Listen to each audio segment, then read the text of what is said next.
안녕하세요 성도 여러분, 9월 4일 금요일 말씀 묵상 시작하도록 하겠습니다. 찬양 주님 손잡고 일어서세요입니다. 왜 나만 겪는 고난이냐고 불평하지 마세요. 고난의 뒤편에 있는 주님이 주실 축복 미리 보면서 감사하세요. 너무 견디기 힘든 지금 이 순간에도 주님이 일하고 계시잖아요. 남들은 지쳐 앉아 있을지라도 당신만은 일어서세요. 힘을 내세요. 힘을 내세요. 주님이 손잡고 계시잖아요. 주님이 나와 함께함을 믿는다면 어떤 역경도 이길 수 있잖아요. 왜 이른 슬픔 찾아왔는지 원망하지 마세요. 당신이 이런 것보다 주님께 받은 은혜 너무 마음에 감사하세요. 너무 견디기 힘든 지금 이 순간에도 주님이 일하고 계시잖아요. 남들은 지쳐 앉아 있을지라도 당신만 일어서세요. 힘을 내세요. 힘을 내세요. 주님이 손잡고 계시잖아요. 주님이 나와 함께함을 믿는다면 어떤 고난도 견딜 수 있잖아요. 힘을 내세요. 힘을 내세요. 힘을 내세요. 주님이 손잡고 계시잖아요. 주님이 나와 함께함을 믿는다면 어떤 역경도 어떤 고난도 견딜 수 있잖아요.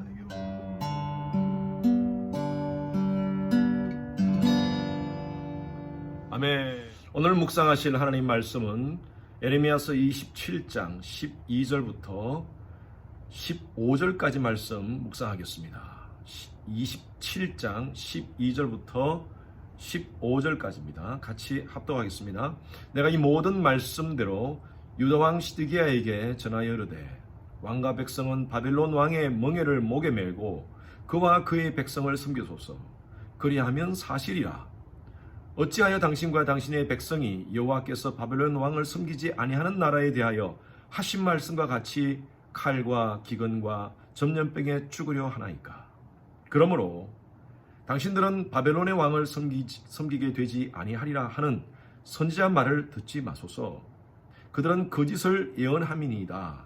이는 여호와의 말씀이니라. 내가 그들을 보내지 아니하였거늘 그들이 내 이름으로 거짓을 예언하니 내가 너희를 몰아내리니 너희와 너희에게 예언하는 선지자들이 멸망하리라. 22절 말씀 같이 읽습니다. 22절 말씀. 그것들이 바벨론으로 옮겨지고 내가 이것을 돌아보는 날까지 거기에 있을 것이니라. 그 후에 내가 그것을 올려와 이곳에 그것들을 되돌려 두리라. 여호와의 말씀이니라. 에레미야는요, 눈물의 선자라는 닉네임이 있다고 제가 어제 말씀을 드렸습니다. 왜 눈물의 선지자라는 그런 닉네임이 붙었냐 하면 북이스라엘이 이미 멸망을 당했고 유대가 이제 계속 바벨론의 침략을 받는 그런 상황 속에서 하나님 말씀을 갖고 예언했던 그런 선지자였기 때문입니다.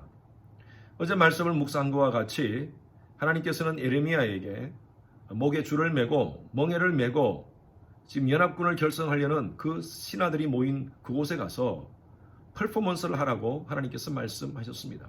여러분 한번 상상해 보십시오. 지금 유대왕 시드기야 왕과 또 그 주위에 있는 에돔, 모압, 암몬, 두로, 시돈 각 주위에 있는 나라들이 어떻게 하든 바벨론의 공격을 막기 위해서 연합군을 결성하여 어떻게 할 것인가 고민하면서 함께 모인 그 모임의 자리에 에레미야가 나타나서 목에 줄을 매고 멍에를 매고 당신의 나라들은 전부 다 바벨론의 포로가 될 것입니다. 항복하세요. 이것이 바로 하나님의 말씀입니다. 아마 듣기가 싫었을 것입니다. 에레미야를 굉장히 핍박했을 것입니다. 에레미야로 하여금 그러한 예언을 들었던 사람들이 마음이 불안해서 다른 주술을 하는 사람들을 찾아갑니다. 소위 말해서 요즘 같으면 무당 같은 사람들이죠. 바벨론이 공격하더라도 아무 문제가 없을 것이다 라고 얘기를 했습니다. 그들의 얘기를 듣습니다. 에레미야는 하나님의 주권을 인정했던 선지자였고요. 그리고 하나님 말씀대로 이 모든 것이 이루어질 것이라 믿고 있었던 사람이기에 얼마나 가슴이 아팠겠습니까? 에레미야는 많이 울었습니다. 여러분 우리는요 때로는요 나라를 보면서 역사를 보면서 우리 그리스도인들은 애국적 눈물이 필요합니다. 여러분 나라를 위해서 기도하십니까? 나라의 장래를 바라보면서 여러분 기도하십니까? 특히 오늘날 우리는 한국을 바라보면서 민족의 그 아픔을 끌어안고 기도하는 우리 그리스도인이 되어야 됩니다. 코비드로 인해서 또 여러 가지 많은 외교적인 문제로 안보적인 문제로 많이 힘들지만 더 큰 문제는요. 국민들끼리 서로 진영 간에 나누어져서 있다는 것이 너무나 큰 아픔입니다. 무엇이 옳은지 무엇이 그런지 진영에 따라서 다 해석이 다르니까요. 얼마나 참 힘든지 모르겠습니다. 이 시대를 바라보면서 우리 그리스도인들은 하나님의 진리가 나타나는 우리나라 될 수 있도록 우리나라 민족을 위해서 우리는 눈물로 기도해야 될 필요가 있다고 생각합니다. 미국을 위해서도 마찬가지입니다. 여러 가지 상황 속에서 모든 것이 녹록지 않습니다. 우리는 미국에 살고 있고 또 우리는 한국인들입니다. 한국과 미국을 위해서 기도하는 우리 성도님들이 되었으면 좋겠습니다. 오늘 말씀 한번 보십시오. 12절에 보니까 내가 이 모든 말씀대로 오늘 이 말씀에는 말씀이 많이 나옵니다. 여호와의 말씀, 이 말씀. 에레미야는 철저히 하나님 말씀이 절대적인 진리로 그대로 이루어졌고 앞으로도 이루어지리라는 사실을 확실히 믿었습니다. 그래서 하나님의 말씀이라는 것을 굉장히 강조합니다. 그래서 하나님 말씀을 듣고 유다왕 시드기야에게 전하였습니다. 이제 왕과 백성들은 바벨론을 섬기길 바랍니다. 이것은 하나님의 주권적인 손길로 이루어질 것입니다. 항복하십시오 라고 얘기합니다. 그러나 그 당시에 시드기야 왕은 에레미야 말을 듣지 않고 누구의 얘기를 듣습니까? 14절 보십시오. 당신들은 바벨론의 왕을 섬기게 되지 아니하리라 하는 선지자의 말을 듣지 마소서. 그들은 거짓을 예언함이니이다. 아무 문제 없을 것입니다. 괜찮을 것입니다. 여러분의 충심과 간신의 차이는요. 간신은요. 듣기 좋은 얘기만 합니다. 이 당시에 왕 옆에 간신 같은 선지자들이 있었던 것 같습니다. 이들은 왕의 귀에 듣기 좋은 말만 했던 것 같아요. 그러나 에레미야는 하나님 말씀을 받았던 정말 나라를 사랑하는 마음으로 그렇게 얘기를 했음에도 불구하고 왕은 듣지 않습니다. 15절 말씀 보십시오. 이는 여호와의 말씀이니라. 내가 그들을 보내지 아니하였거늘 그들이 내 이름으로 거짓을 예언하니 내가 너희를 몰아내리니. 하나님의 이름으로 거짓을 예언한다는 것입니다. 어제도 제가 말씀드렸다시피 오늘날 하나님의 이름으로 거짓을 예언하는 사람들이 많습니다. 특히 이 시대가 종말론적 그런 잘못된 신학에 빠져 있는 사람들이 자기가 계시를 받았다고 하나님에 대한 말씀을 잘못 풀이하는 사람들이 있습니다. 저는 이 시대가 종말 중에 종말이라고 저는 생각합니다. 그러나 잘못된 예언으로 사람들의 마음을 현혹하고 미혹하는 것은 옳지 않습니다. 그래서 하나님의 말씀인가 아닌가 그 잣대는 뭐냐면요, 말씀으로 기준 잡아야 됩니다. 말씀으로 진짜 하나님의 말씀인지 아닌지를 여러분들이 기준을 잡으셔야 됩니다. 여러분들에게 부탁드릴게요. 주위에 많은 이단들이 있습니다. 신천지, 대표적으로 신천지라는 이단도 있고요.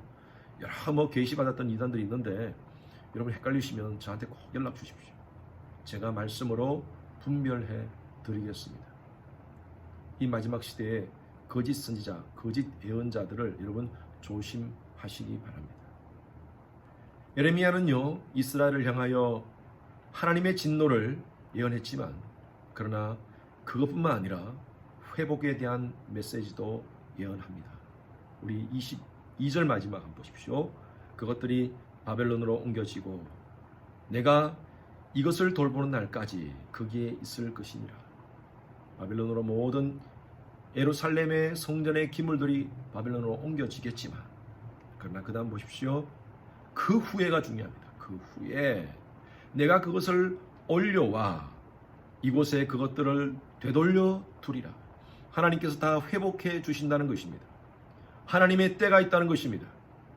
지금은 고난, 고통, 아픔, 눈물이 있지만, 그러나 이것을 잘 이겨나가면 하나님은 이 역사를 주관하시고 모든 것을 하나님의 주권적인 손길로 이루어 가시기 때문에 하나님은 하나님의 때에 다시 회복해 주신다는 말씀이에요.